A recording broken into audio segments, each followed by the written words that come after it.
أشهد أن لا إله إلا الله.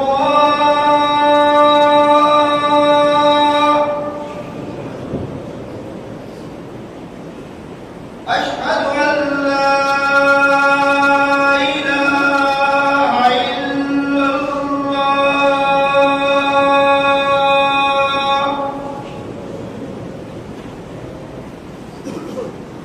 أشهد أن محمدًا رسول الله.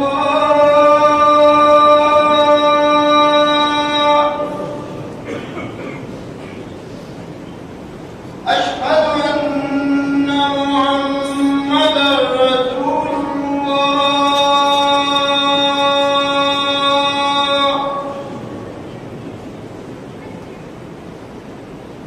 حي على الفلاح.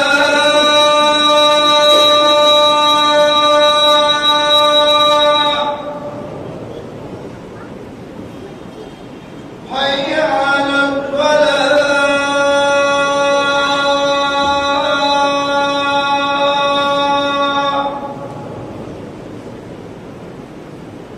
حي على الفلاح.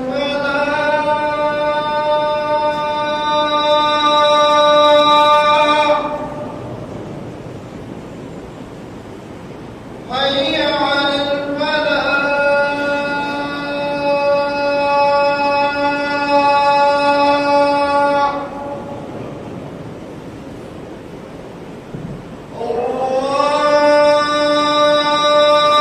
الله أكبر.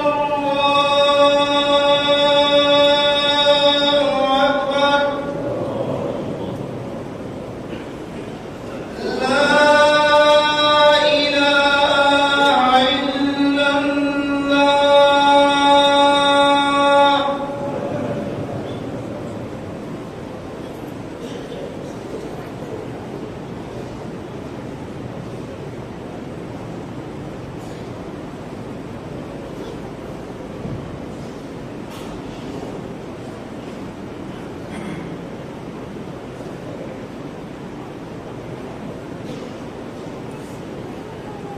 الحمد لله.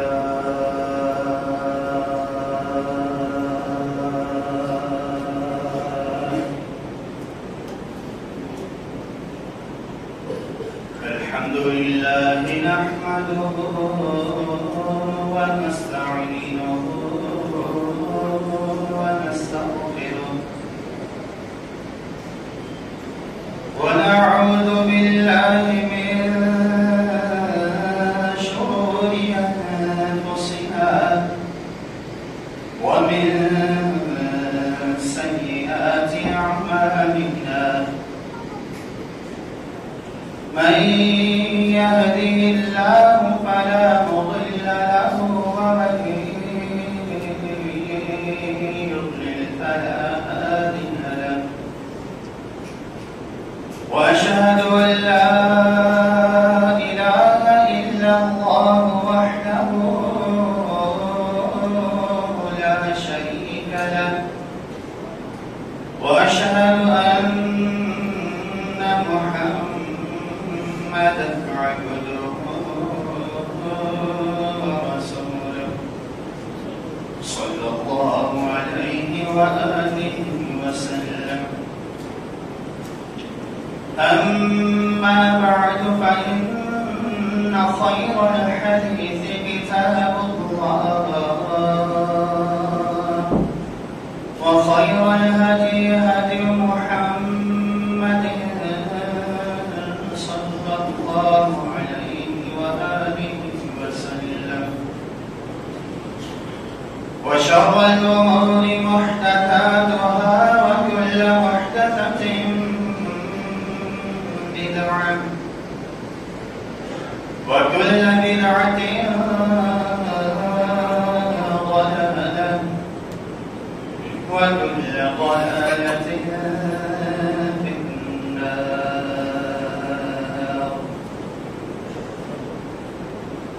اللهم صل على محمد وعلى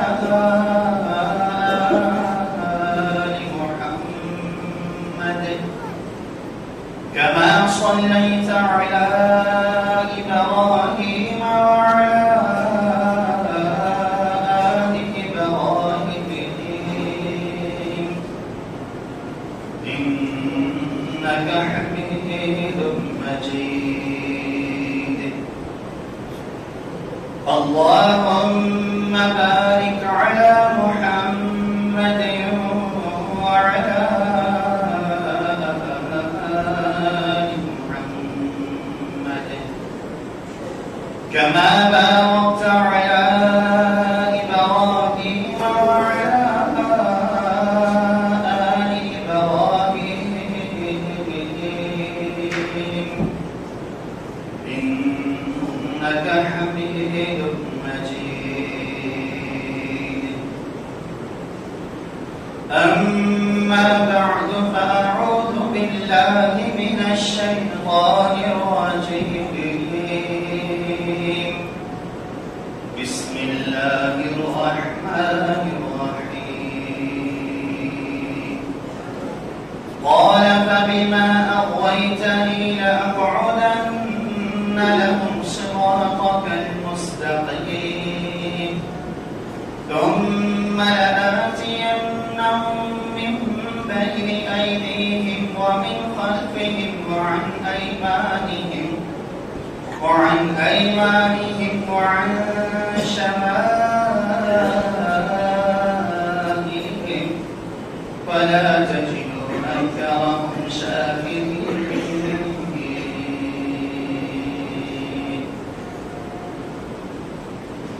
ہر طرح کی تعریفات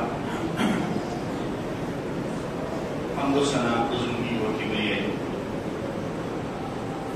اللہ تبارک و تعالیٰ کی وحدہ لا شریک ذات کے لیے ہے، وحدہ لا شریک ہستی کے لیے، جس کی ذات بہت وسیع ذات ہے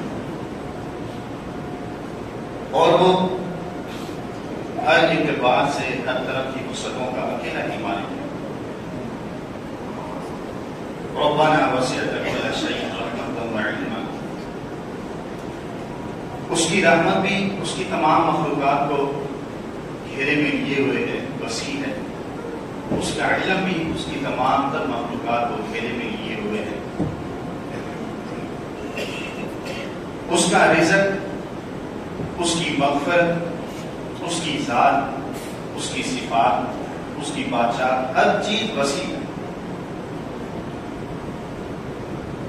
اور کتنی وسیع ہے کہ ساری کائنات کے انسان مل کر بھی اللہ رب العزت کی کسی ایک صفت کی حد اور کنارے تک نہیں پہنچ سکتے۔ جب سے کائنات بنی ہے وہ رزق دے رہا ہے اور اس کا رزق آج تک ختم نہیں ہوا، اتنی اس کی وسعت ہے۔ جب سے کائنات بنی ہے اس کی نافرمانی ہو رہی ہے اور وہ درگزر کر رہا ہے، اتنے اس کی برداشت ہے، اتنی اس کی بردباری ہے۔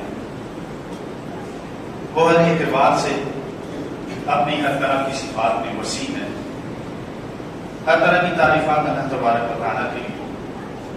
ان کی درود و سلام رسول اللہ صلی اللہ علیہ وسلم۔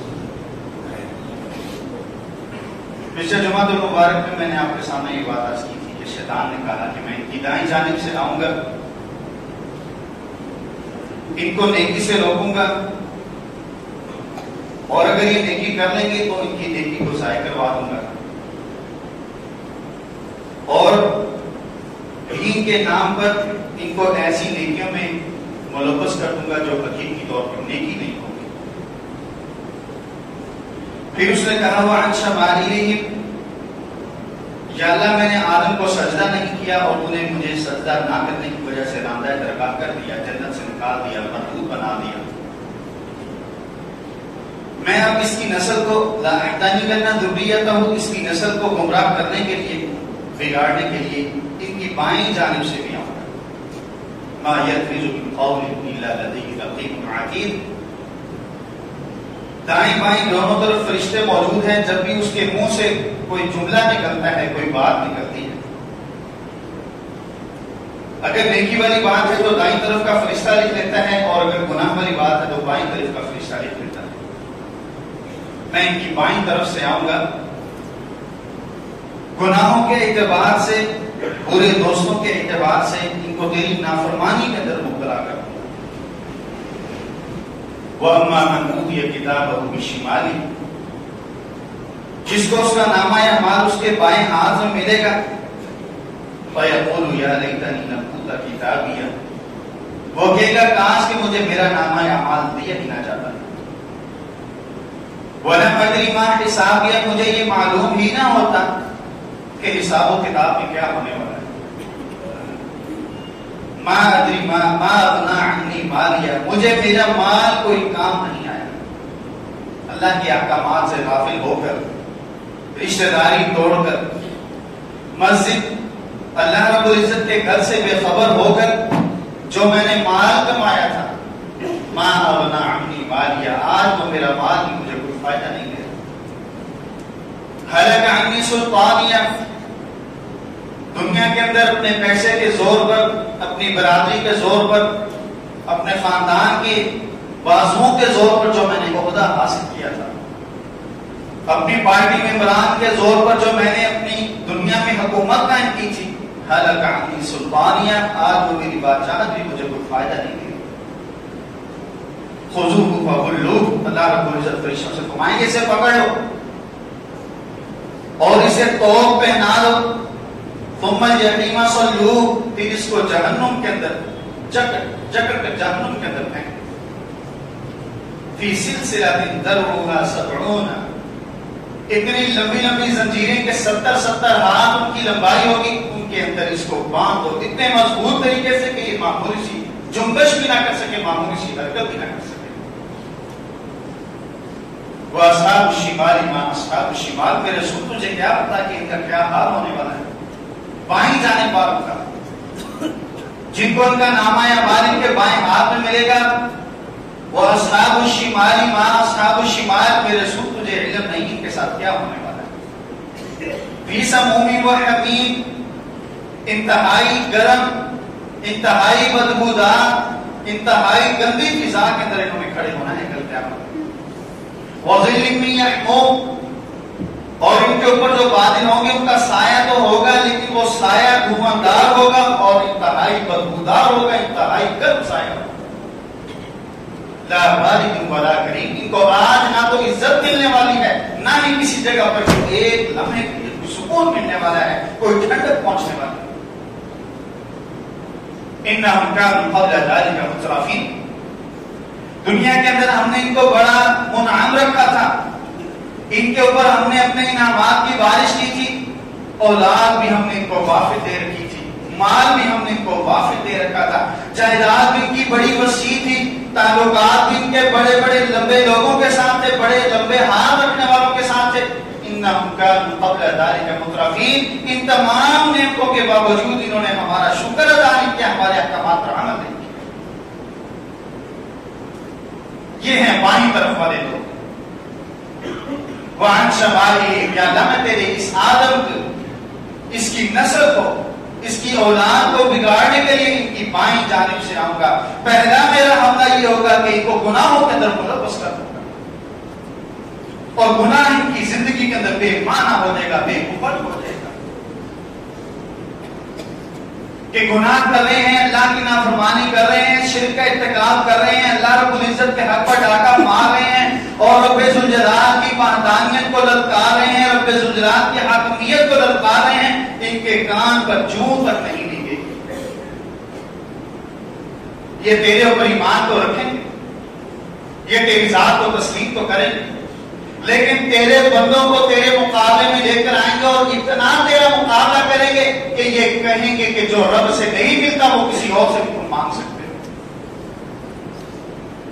جو رب ذوالجلال کے بس میں نہیں ہے. نعوذ باللہ، جہاں رب ذوالجلال کی طاقت نے ختم ہو جانا ہے وہاں پر اس کے اولیاء کی طاقت شروع ہو جاتی ہے. جہاں رب ذوالجلال تمہیں تمہاری تقدیر کے مطابق کچھ نہ دے سکے، تم اللہ کے فلاں ولی سے مانگ سکتے. میں ان کو اس طرح تیری شرک کے اندر، تیری نافرمانی کے اندر، تیری بغاوت کے اندر اس طریقے سے ان کو مصروف کر دوں گا کہ تیری توحید کی بات، تیری حاکمیت کی بات ان کو ناگوار گزرے گی. تیرے احکامات دیکھ کر ہوں گے، لیکن اس کی قانون ساز اسمبلی کے احکامات دیکھ کر ہوں گے. تیری دعوت ایک طرف ہوگی لیکن اس کی مقننہ، اس کی پارلیمنٹ، اس کا سینٹ اور دوسری طرف ہوگا، اور یہ اکثریت کو ترجیح دے گا، تیرے قانون کو نہیں مانے گا، تیرے قرآن کو نہیں مانے گا۔ وہاں شمائلی میں ان کی بائیں جانب سے آ کر گناہوں میں اس طرح مصروف کر دوں گا کہ ان کی نگاہ میں گناہ رہ ہی نہیں جائے گا۔ عبداللہ بن مسعود رضی اللہ تعالیٰ فرمایا کرتے تھے کہ ان المؤمن یرا ذنوبہ، مومن آدمی سے جب گناہ ہو جاتا ہے تو وہ اپنے گناہ کو اس طرح سمجھتا ہے کانہ قائم تحت جبل، کہ وہ ایک بہت بڑے پہاڑ کے نیچے بیٹھا ہوا ہے، یخاف ان یقع علیہ، اور وہ ڈرتا ہے کہ کہیں یہ پہاڑ میرے اوپر آ کے گرے اور میرے جسم کا ایک معمولی سا ذرہ بھی کسی کو نہ ملے۔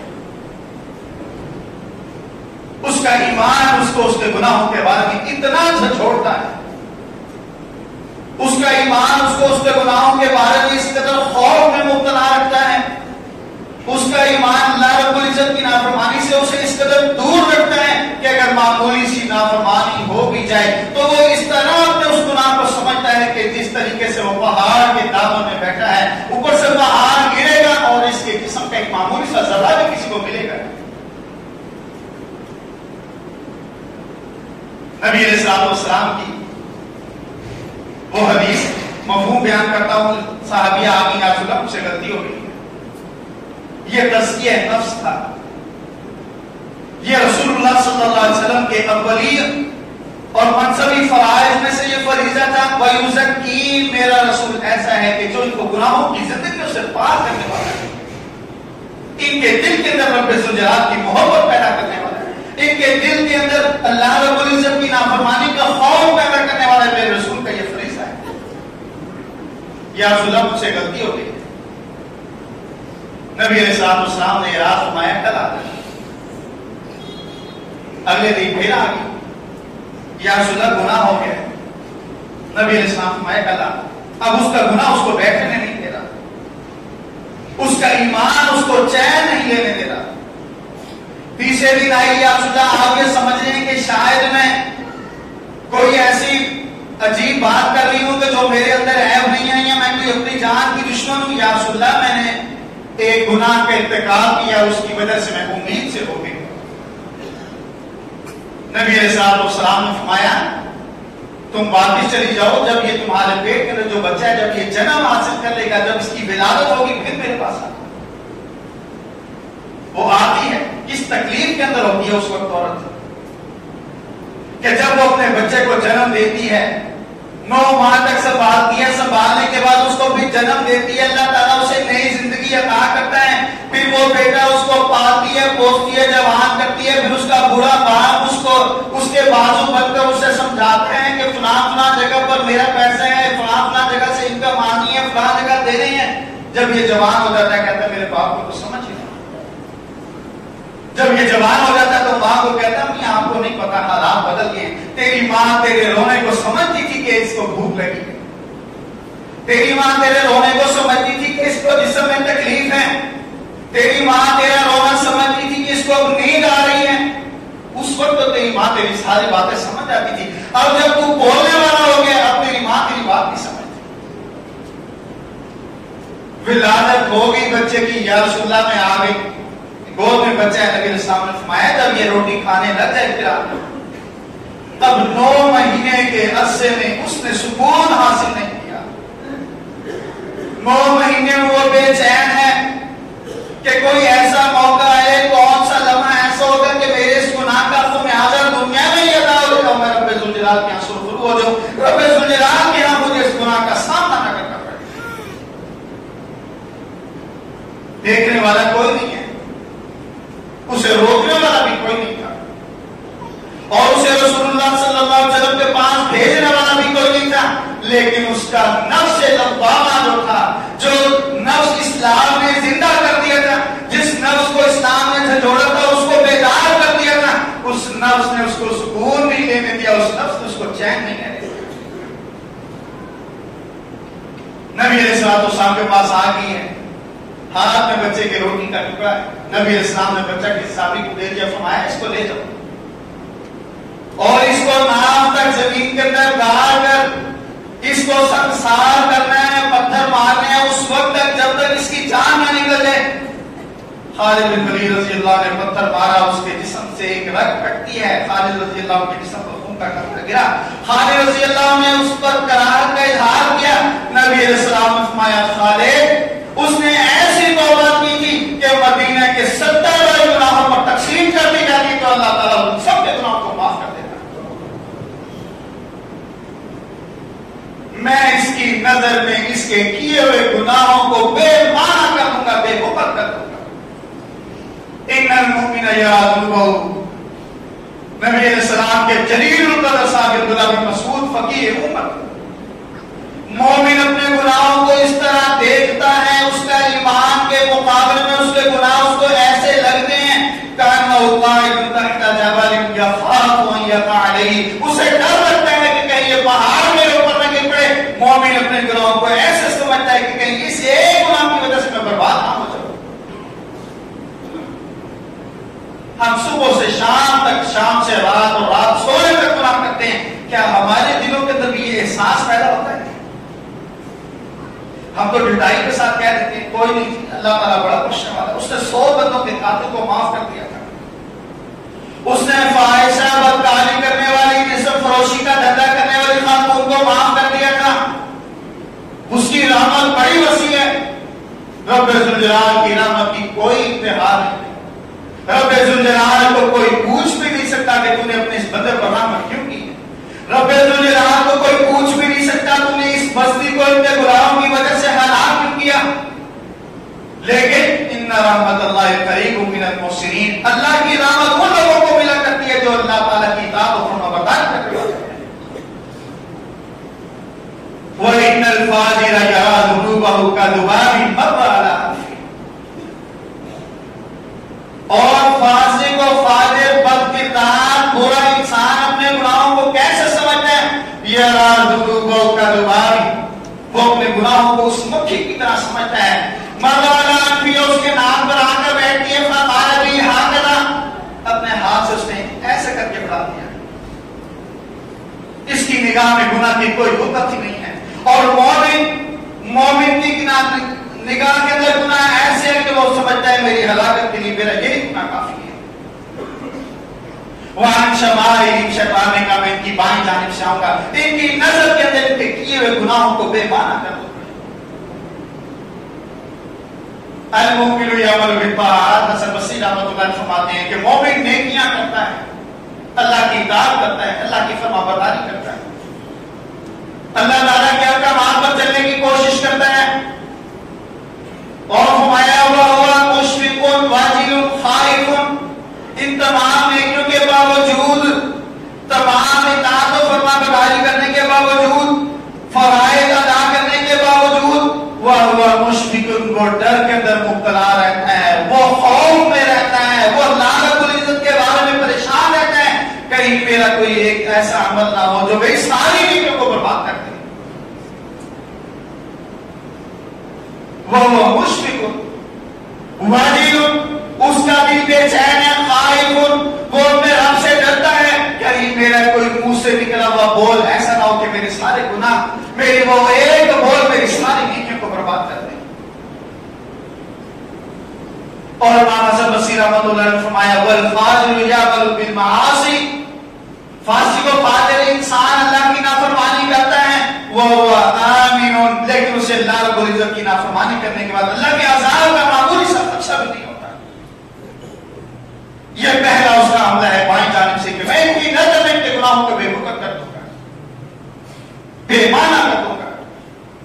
گناہ کیا کوئی بات نہیں، گھر کے ساتھ کوئی پانی کی کوئی مسئلہ نہیں، ساری دنیا سے کما رہی، اپنے بھائی کا حق دبایا، بہن کا حق دبایا، بڑے ہونے کے ناطے ساری برادری کا حصہ کھا گئے، کوئی بات نہیں، مرنے سے پہلے توبہ کر لیں۔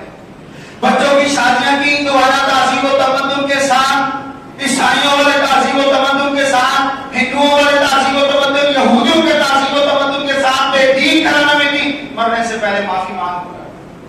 ایک ہی تو میری بیٹی ہے، اس پر بارات نہ آئے، اس پر ڈھول ڈھمکا نہ ہو، اس پر ہم چراغا نہ کریں، میرے پیچھے رہ کیا جاتا ہے، میری اس دولت کا فائدہ کیا ہے؟ وہ سناتا ہے گناہ کرنے کے بعد میٹھی نیند کی گولی دے کر سنا لیتا ہے کہ کوئی بات نہیں، میرا رب بڑا غفور رہے۔ یہ تو تو وضو کرے گا معاف ہو جائے گا. تو نماز کے لیے نہیں جاتا, نماز پڑھنے جائے گا تیرا گناہ معاف ہو جائے گا. تو جمعے کی ادائیگی کے لیے جاتا ہے, رب تجھے آپ معاف کر دے گا. تم نے داڑھی رکھی ہوئی ہے, تیرا لباس سنت کے مطابق ٹخنوں سے اونچے ہے. انسان ہے, غلطی تو ہو جاتی ہے, انسان تو ہے ہی نسیان سے. وَعَصَىٰ آدَمُ رَبَّهُ فَغَوَىٰ, اللہ تعالیٰ نے قرآن پاک میں فرمایا ہے کہ آدم نے, ہمارے باپ نے, ہمارے دادا نے, جد اعلیٰ نے غلطی کی, راہ راست سے بھٹکے. اگر آدم بھٹک گیا جس کا سیدھا تعلق رب الجلال کے ساتھ, تو میں کمزور سے انسان ہوں. وَعَنْ شَمَائِلِهِمْ, میں ان کی بائیں جانب سے حمدہ یہ کروں گا کہ ان کی نظر میں ان کے کیے ہوئے گناہوں کو بے معنی کر دوں گا. سبحان اللہ.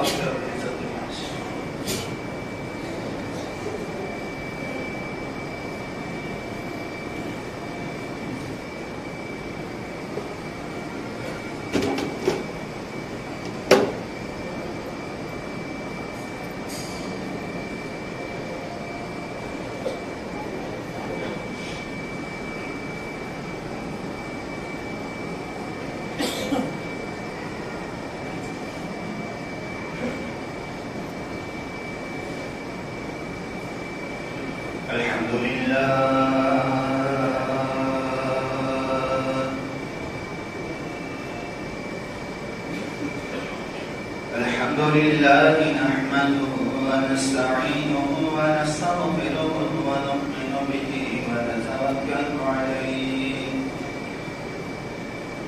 ونعوذ بالله من شرور أنفسنا ومن سيئات أعمالنا من يهده الله فلا مضل له ومن يضلل فلا هادي له وأشهد أن لا إله إلا الله وحده لا شريك له وأشهد أن محمدا عبده ورسوله صلى الله عليه وآله وسلم. أما بعد فإن خير الحديث كتاب الله وخير الهدي هدي محمد صلى الله عليه وآله وسلم وشر الأمور محدثاتها وكل محدثة بدعة وكل بدعة ضلالة وكل ضلالة في النار. اللهم صل على محمد وعلى آل محمد وبارك على محمد وعلى آل محمد كما صليت وباركت على إبراهيم وعلى آل إبراهيم إنك حميد مجيد. أما بعد فأعوذ بالله من الشيطان الرجيم. بسم الله الرحمن الرحيم. ثم لآتينهم من بين يديهم ومن خلفهم وعن أيمانهم وعن شمائلهم ولا تجد أكثرهم شاكرين. اس نے کہا میں ان کی بائیں جانب سے ان پر حملہ آور ہو جاؤں گا کہ یہ گناہ کریں گے اور میں ان کی نظر میں ان کے گناہوں کو بڑا حقیر سا بنا, بڑے سے بڑا گناہ بھی بڑا پیمانہ ہو جائے کہ یہ اس کو گناہ نہیں سمجھیں گے, اسے بالکل معمولی سی کوتاہی سمجھیں گے, معمولی سی غفلت سمجھیں گے. اور پھر اس پر مستضاد یہ کہ اس نے ہمیں ہمارے گناہوں سے اس طرح غافل کر دیا کہ ہم اللہ رب العزت کی پکڑ سے بھی غافل ہو چکے ہیں. افامن اہل القرى ان یاتیہم بأسنا ضحی وهم نائمون, کیا بستی والے اس بات سے بے خبر ہیں کہ صبح کے وقت, چاش کے وقت ان پر اللہ رب العزت کا عذاب آئے جبکہ یہ غافل ہو کر سو رہے ہیں. افامن اہل القرى ان یاتیہم بأسنا ضحی وهم یلعبون, اور یہ بھی ممکن ہے کہ ان کے اوپر صبح کے وقت اللہ کا عذاب آئے جب یہ غفلت میں ہوں, جب یہ کھیل کود تماشے کے اندر لگے ہوئے ہوں. افامنوا مکر اللہ, یہ اللہ رب العزت کی تدبیر سے, اللہ کی پکڑ سے, اللہ رب العزت کے معاوضے سے بے خوف ہو چکے ہیں. فلا یأمن مکر اللہ الا القوم الخاسرون, اللہ رب العزت کی پکڑ سے, اس کے عذاب سے وہی لوگ بے خوف ہوا کرتے ہیں جو اپنے آپ کو گھاٹے کے اندر, خسارے کے اندر رکھتے ہیں. دنیا کے اعتبار سے کتنا سمجھدار ہے کہ وقت آنے سے قبل اس کی مکمل تیاری ہوتی ہے، سیزن شروع ہونے سے پہلے اس کا مال اس کے ٹھیے پر اس کے گودام پر پہنچ چکا ہوتا ہے، اور آخرت کے اعتبار سے کتنا غافل ہے کہ اسے کوئی پتہ نہیں کہ کس لمحے موت کا فرشتہ آئے اس کی روح قبض کر کے لے جائے، اور اس کی کیا تیاری ہے، یہ غافل ہے۔ 20 سال 50 سال 70 سال اس کی پوری کی پوری ایک منصوبہ بندی ہے، پوری اس کی ایک پلاننگ ہے، لیکن اس پوری منصوبہ بندی کے اندر، اس پوری زندگی کے ایک حصے کے اندر، کسی ایک کونے میں، کسی ایک کونے کے ایک حاشیے میں بھی موت کا کہیں بھی ذکر نہیں ہے۔ میں نے 20 سال میں یہ میرا گول ہے، میں نے اس کو اچیو کرنا ہے، اور اگر 20 سال سے پہلے موت آ جائے، اس کے ذہن کے اندر یہ بات ہے ہی نہیں۔ اگر اس طرف سے نہ جا سکا تو پھر اس طرف سے، اور اگر مجھے یہ راستہ نہ ملا تو کوئی اور راستہ، یہ سوچتا ہی نہیں ہے کہ اگر تو پہنچ رہا ہو تو پر موت کا فرشتہ آ جائے، پھر تیری اچیومنٹ کیا ہوگی، پھر تو کہاں جائے گا، پھر تیری تیاری کیا ہوگی۔ میں ان کی نظر میں ان کے گناہوں کو چھوٹا کر دوں گا، یہ شیطان نے رب الجلال سے کہا، اور پھر ان چھوٹے گناہوں پر بھی میں ان کو ایسے کر دوں گا کہ اللہ رب العزت کی پکڑ سے غافل ہو جائے۔ لا تحقرن من الذنوب صغیرہ فإن الجبال من الحصى، عربی کے ایک شاعر نے کہا کہ چھوٹے چھوٹے گناہوں کو بھی چھوٹے چھوٹے گناہوں کو بھی اپنے لیے کمتر نہ سمجھ، کیونکہ چھوٹی چھوٹی کنکریاں مل کر ایک بڑا پہاڑ بنا دیتی ہیں۔ ان کو اللہ رب العزت کی پکڑ سے غافل کر دیتا ہے۔ ابو ذر غفاری رضی اللہ عنہ روایت کرتے ہیں، بخاری شریف، مسند احمد حدیث کی بڑی ساری کتابوں میں یہ روایت موجود ہے۔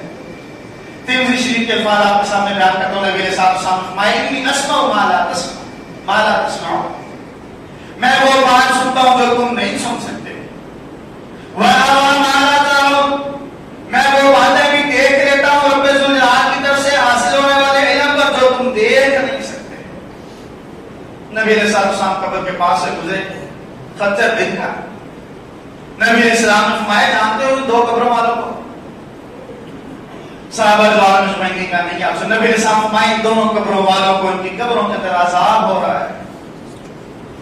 فرمایا ان میں سے ایک وہ شخص تھا جو پیشاب کرتا تھا، اپنے آپ کو پیشاب کے چھینٹوں سے محفوظ نہیں رکھتا تھا، جو غفلت میں کیا، معلوم ہی نہیں طریقہ کیا، اپنے آپ کو پیشاب کی چھینٹوں سے غافل رکھتا تھا، پرواہ نہیں کرتا تھا۔ اور ہمارے گھروں کی مستورات کی ایسی، چھوٹے سے بچے کو جاؤ کشی کر کے آؤ، اسے سمجھانا نہیں ہے کہ کس طرح بیٹھ کے کرنی ہے، استنجا کیسے کرنا ہے، اپنے آپ کو بچانا کیسے چھینٹوں سے۔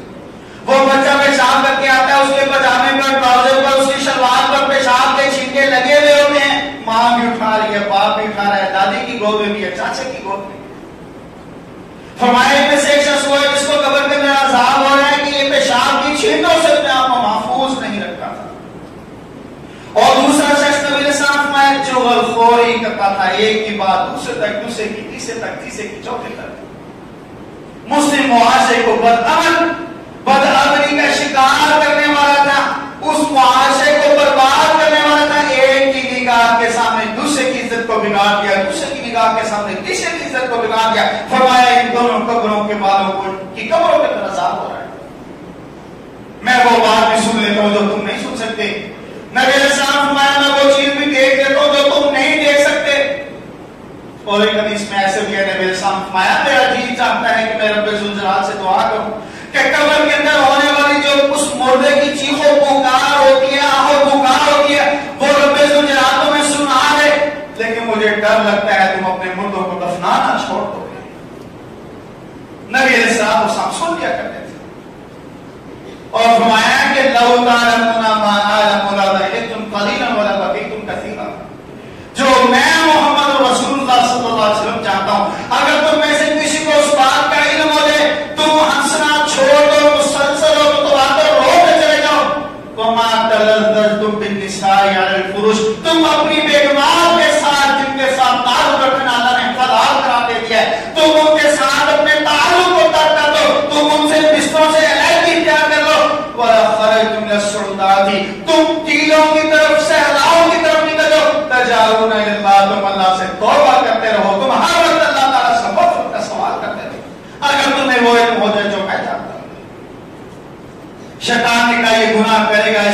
جس کے سامنے میں اس کے گناہ کو چھوٹا کر دوں گا اور پھر اس پر بھی اس کو رب الجلال کی پکڑ سے غافل کر دوں گا. اور ابو ذر رضی اللہ عنہ بعد کی اس حدیث کو بیان کرنے کے بعد کیا کہتے ہیں؟ لو کنت شجرۃ توزر، کاش ابو ذر تو انسان نہ ہوتا. ابو ذر تجھے رب الجلال نے ایک درخت بنایا ہوگا، تو بڑھتا پھولتا، تجھے لوگ کاٹ کے اپنے گھروں میں استعمال کر لیتے، بس تیرے لیے یہی کافی ہے. تجھے انسان نہ بنایا جاتا کہ تیرا رب الجلال نے معاوضہ کرنا ہوتا، تیرا حساب کرنا ہوتا. بائیں طرف سے ان پر حملہ کروں گا، ان کو ایسی مجلس کے اندر، ان کی دوستوں کی ایسی محفل میں مبتلا کر دوں گا، اس محفل میں مصروف کر دوں گا جہاں کی مجلس، جہاں کی بیٹھ، جہاں کی دوستی سے اللہ رب العزت کے ذکر سے غافل کر دیں گے.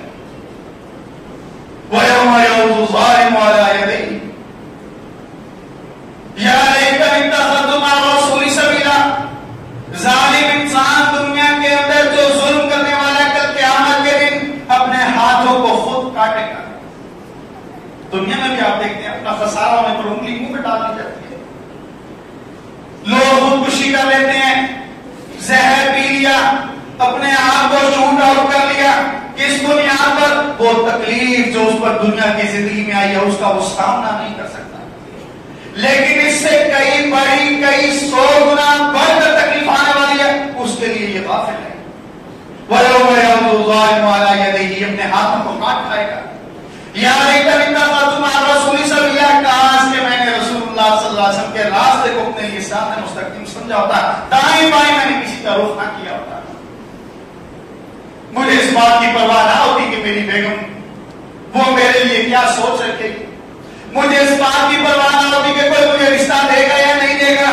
مجھے اس بات کی پرواہ نہ ہوتی کہ میرا باس، میرا آفیسر مجھے کیا دے گا، میرے جونیئر، میرے کولیگ مجھے کیا دیں گے. مجھے اس بات کی کوئی پرواہ نہ ہوتی. یا لیتنی اتخذت مع الرسول سبیلا، مارکیٹ والے مجھے کیا کہیں گے، مجھے کوئی پرواہ نہ ہوتی. مجھے صرف یہی پرواہ ہوتی کہ میں رسول کے راستے کو اپنا. یا ویلتا لیتنی لم اتخذ فلانا خلیلا، یا ویلتا لیتنی لم اتخذ فلانا خلیلا، کاش کہ میں اپنے فلان دوست کو دنیا میں دوست ہی نہ بنایا ہوتا. لقد اضلنی عن ذکری بعد اذ جاءنی، میرے پاس رب ذوالجلال کی طرف سے نصیحت آئی تھی، قرآن کی آیات مجھ پر پڑھی گئی تھی، احادیث مجھے سنائی گئی تھی، لیکن میں نے دوستوں کی مجلس کی وجہ سے نیکی کا راستہ اختیار نہیں کیا. اب یہ دوست ایک دوسرے کے دشمن ہو جائیں گے. یہ رب ذوالجلال سے کہے گا یا اللہ اس کو دگنا عذاب دے، ربنا آتنا ضعفین من العذاب، یا اللہ ان کو دگنا عذاب دے، وَلَعَنْهُمْ لَعْنًا كَبِيرًا، یا اللہ بڑی پھٹکار ان کے اوپر برسا، انہوں نے ہمیں راہ راست سے گمراہ کیا ہے. اور وہ ان پر الزام رکھیں گے تم خود ہی ماننے والے نہیں تھے، ہم نے تمہیں بازو سے پکڑ کر گناہ کے راستے پر نہیں لگایا. یہ اس کا بائیں جانب سے تیسرا حملہ کہ ایسی مجلس اسے دے دے گا جس مجلس میں بیٹھ کر وہ اللہ رب العزت کی یاد سے غافل ہے، نماز سے بھی غافل، حلال رزق سے بھی غافل، بیوی بچوں کے حقوق سے بھی غافل، والدین کے حقوق سے بھی غافل، رشتہ داروں کے حقوق سے بھی غافل، اللہ رب العزت کی اطاعت اور فرمانبرداری کے حقوق سے بھی غافل، رسول اللہ صلی اللہ علیہ وسلم کی اطاعت اور فرمانبرداری کے حقوق سے بھی غافل. رب ذوالجلال کے دشمن نے اور اس کے دشمن نے اس کو ایک مجلس دے دی ہے جس مجلس میں یہ رات کے تک بیٹھا رہتا ہے، فجر تک ناشتہ کیا فجر کے وقت اور آ کر گدھے کی طرح سو جاتا ہے. کوئی پتہ نہیں اس کو جمعے کا وقت ہو گیا، کوئی پتہ نہیں اس کو نماز کا وقت ہو گیا، کوئی پتہ نہیں اس کو رب ذوالجلال کے گھر سے مجھے فلاح اور کامیابی کی آواز آ رہی، اس کو کچھ ہی نہیں. یا ویلتا لیتنی لم اتخذ فلانا خلیلا، بائیں جانب سے اس کا تیسرا حملہ ہے. میں ان کو ان کی ایسی مجلسوں میں مبتلا کر دوں گا، میں انسانوں کے روپ میں ان کو اپنے کارندوں کے اندر ایسا غافل کر دوں گا، یہ تیرے گھر کی طرف نہیں آئے گا لیکن اپنے دوستوں کی مجلس کو نہیں چھوڑے گا. یہ 4 جہاد کا اس نے نام لیا. جب رب ذوالجلال نے اسے کہا کہ تو آدم کو سجدہ کر، اس نے کہا میں نے سجدہ نہیں کرتا. اللہ رب العزت نے فرمایا فاخرج منہا فإنک رجیم، تجھے جنت میں رہنے کا حق نہیں، تو نے تکبر کیا ہے، میرے حکم کے سامنے اپنی عقل دوڑائی ہے. تو جنت سے نکل جا. اس نے کہا جنت سے تم نے مجھے نکال دیا, مجھے قیامت تک کے لیے مہلت دے دے, میں ان کو آخرت کے حوالے سے بھی غافل کر دوں گا, ان کو آخرت کی تیاری کے بارے میں سوچنے نہیں دوں گا. وَمِنْ خَلْفِهِمْ, ان کی پیچھے جانب سے آؤں گا, ان کو دنیا میں مصروف رکھوں گا, اپنے کاروبار میں, اپنی بیوی, اپنے بچوں کے اندر مصروف رکھوں گا. رشتہ دار, پڑوسی, اللہ کا گھر, اللہ کے گھر میں پڑھنے والے بچوں کے متعلق اس کو سوچنے نہیں دوں گا. وَأَنَا إِمَامٌ, ان کی دائیں جانب سے آؤں گا, نیکی نہیں کرنے دوں گا. اگر یہ نیکی کر لے گا تو میں اس نیکی کو ضائع کروا دوں گا اور نیکی کرنے کے لیے مشکل بنا دوں گا, اور نیکی کے نام پر ان کے لیے میں ایسے ایسے راستے کھولوں گا کہ جو راستہ رسول اللہ صلی اللہ علیہ وسلم نے نہیں بتایا ہوگا لیکن اس کو نہیں سمجھے گا. بائیں جانب سے آؤں گا کہ میں اس کو گناہوں کے حوالے سے غافل کر دوں گا. دو جہاد کا اس نے نام نہیں لیا, ایک اوپر والی طرف کا اور دوسرا نیچے والی طرف کا. نیچے والی طرف کا اس نے نام اس لیے نہیں لیا کہ نیچے سے آنا اس کے لیے اس کی شان کے خلاف تھا, اسی لیے تو اس نے سجدہ نہیں کیا کہ تو نے مجھے آگ سے پیدا کیا, آگ اوپر اٹھتی ہے, مٹی نیچے جاتی ہے, وہ نیچے سے, اس لیے اس نے نام ہی نہیں لیا. اور اوپر سے رب الجلال کی رحمت کے علاوہ کوئی چیز نہیں آ سکتی. اور اللہ رب العزت کی رحمت دیکھیں کہ اس کے سارے حملے, چار طرف سے اس نے حملوں کا ذکر کیا, لیکن رب الجلال نے ایک مرتبہ بھی یہ نہیں کہا کہ میں ان سے اپنی رحمت کو روک لوں گا. رب الجلال کی رحمت مسلسل برس رہی ہے. لمحہ فکریہ تیرے اور آپ کے لیے ہے کہ میں اور آپ کس راستے پر ہیں. شیطان کے راستے پر ہیں یا اللہ رب العزت کے راستے پر ہیں؟ شیطان کے راستے پر ہیں یا رحمان کے راستے پر ہیں؟ اور بات میں نے یہاں سے شروع کی تھی کہ اس نے کہا تھا میں ان کو گمراہ کروں گا, اور اس کی گمراہی کا ایک ذریعہ جو ہے وہ موسیقی بھی ہے. اگر امت مبارک اس کو بیان کرنے کی کوشش کروں گا. اللهم انصر الاسلام والمسلمين واعز الاسلام والمسلمين واذل الشرك والمشركين ودمر اعداء الدين. اللهم اجعل كلمة الاسلام العليا واجعل كلمة الكفر السفلى. يا قاضي الحاجات اقض حاجاتنا وحاجات المسلمين. يا شافي الامراض اشف مرضانا ومرضى المسلمين. خود بھی بات پر آنے کی کوشش کیا کریں اور اپنے بچوں کو بھی اسکول سے چھٹی دلوا کر وقت سے قبل ان کے پرنسپل سے وہاں پر جو ایڈمن ہے اس سے بات کریں کہ ہمارے بچے کو 11:30 ساڑھے 11 بجے چھٹی دے دیں, ہم نے جمعے کے لیے جانا ہوتا ہے. یہ تعلیم ممکن ہے, میں یہ نہیں کہتا کہ یہ بگاڑتی ہے, ممکن ہے کہ یہ اللہ رب العزت کے قریب کر دے, لیکن بہت کم اس کے امکانات ہیں. میں آپ کے سامنے ذکر کر رہا تھا, نام مجھے بھول گیا. انہوں نے کہا کہ مسلمانوں کے بچے کہیں ایسے نہ ہو کہ کل ہمارے سامنے کھڑے ہو جائیں اور ہمارا جو ورلڈ لا ہے اس کو توڑ دیں. کسی نے فقیر کے سامنے بات کی, اس نے کہا کہ یہ اپنے اسکولوں میں کتنی مقدار میں جاتے ہیں اور مدارس میں کتنی مقدار میں جاتے ہیں. انہوں نے جواب یہ دیا کہ مدارس میں جانے والے بڑے ہی تھوڑے, اسکولوں کالجز میں جانے والے زیادہ ہیں. پھر اس نے کہا کہ وہاں پر نصاب کون سا ہے ان کے زیر تعلیم. انہوں نے کہا نصاب تو ہمارا آکسفورڈ کا ہے اور بڑی بڑی یونیورسٹیز کا ہے. اس نے کہا پھر ڈرنے کی ضرورت نہیں ہے, ہم نے ان کو نصاب ہی ایسا دیا ہے کہ یہ کبھی بھی ہمارے سامنے کھڑے نہیں ہوں گے. اور یہ بات یاد رکھیں کہ دنیا میں تو ہم اگر ان کے سامنے کھڑے نہ ہو سکے اور ہماری اس غفلت میں کہ والد تو آگے ہیں, دوسری تیسری چوتھی سب بیٹھے ہیں, امام کے آنے سے پہلے بیٹھے ہیں, اور بیٹا جب سے وہ اسکول سے اس کو 12:30 چھٹی ہوتی ہے, وین والا 1 بجے گھر لے کے آتا ہے, کپڑے بدلتا ہے, جمعہ گزر جاتا ہے, اور بیٹا باپ دلیل کیا دیتا ہے کہ بیٹا مجبوری میں پھر نماز ظہر ادا کرتے ہیں, مجبوری میں جائز ہے. آپ بیٹا جب گھر آؤ کپڑے بدل کر شاور لے کر آپ نماز ظہر پڑھ لیا. دنیا میں تو ممکن ہے یہ کافر کے سامنے کھڑا نہ ہو, لیکن یہ میرے اور آپ کا بچہ کل قیامت کے دن میرے اور آپ کے سامنے ضرور کھڑا ہو جائے گا. یا اللہ, یہ میرے باپ نے مجھے ایسے اسکول میں ڈالا تھا, گورنمنٹ جمعے کی چھٹی نہیں رکھتی تھی, مجھے دین کی تعلیم میں حاصل نہیں ہوئی, مجھے جب دین کی تعلیم میں حاصل ہوئی میں کیسے چلتا, یہ میرے باپ کا قصور ہے. اس بات کو ضرور ذہن میں رکھا کریں, خود بھی وقت پر آئیں, اپنے بچوں کو بھی ساتھ لے کر آئیں, مستورات کو بھی دعا کریں اللہ تعالیٰ تمام بیمار کو شفا کا عطا فرمائے. میری مومانی کا منگل کے دن انتقال ہو گیا, ٹھیک ٹھاک اچانک بلڈ پریشر لو ہو گیا اور ہارٹ فیل ہو گیا. اللہ رب العزت سے دعا کریں اللہ تعالیٰ انہیں بھی اور جتنے بھی مومنین ایمان کی حالت میں دنیا سے گئے ہیں اللہ تعالیٰ تمام کو جنت